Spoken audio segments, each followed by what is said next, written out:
Yahobu, Bapak Ibu Pendeta, Sinenge, Majelis dan warga Gereja Amin, ini adalah channel YouTube Sinode Gereja Amin. Karena itu, bagi yang mencintai Gereja Amin, tontonlah, subscribe, like, dan bagikan. Gereja Amin yang tangguh, mandiri, dan peduli. Tuhan Yesus memberkati.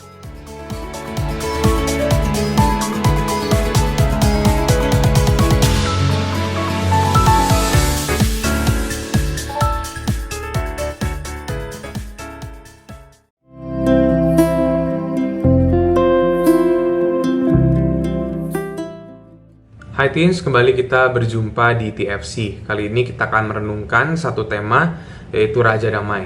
Dan renungan ini ditulis oleh Pendeta Hizkia Anugrah Gunawan. Sebelum itu mari kita berdoa.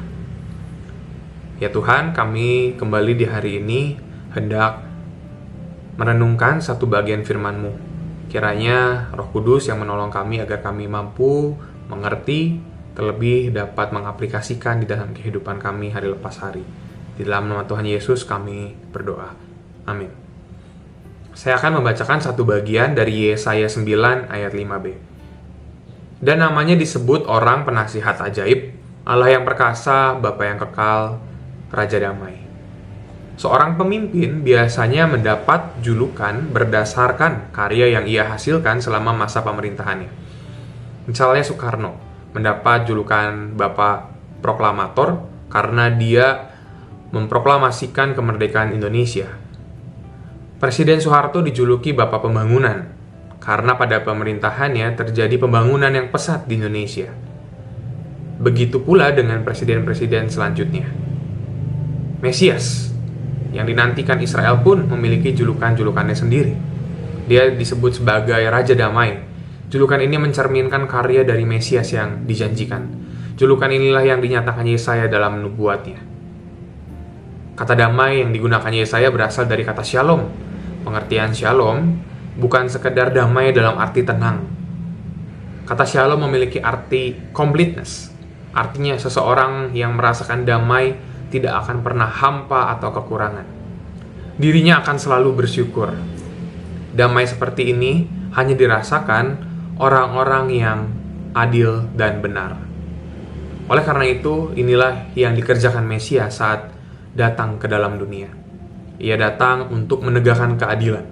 Keadilan ini bagaikan terang bagi bangsa-bangsa yang berjalan di dalam kegelapan. Ia juga datang sebagai penasihat ajaib. Nasihatnya menuntun manusia pada kebenaran. Inilah yang membuat manusia merasa utuh dan lengkap.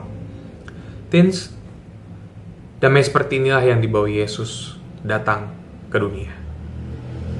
Damai yang Dia tawarkan membuat kita bisa bersyukur dalam segala keadaan.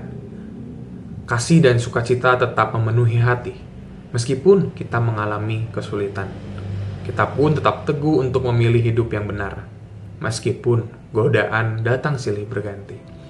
Kedatangan Yesus Sang Raja Damai memang bukan untuk meniadakan gelap.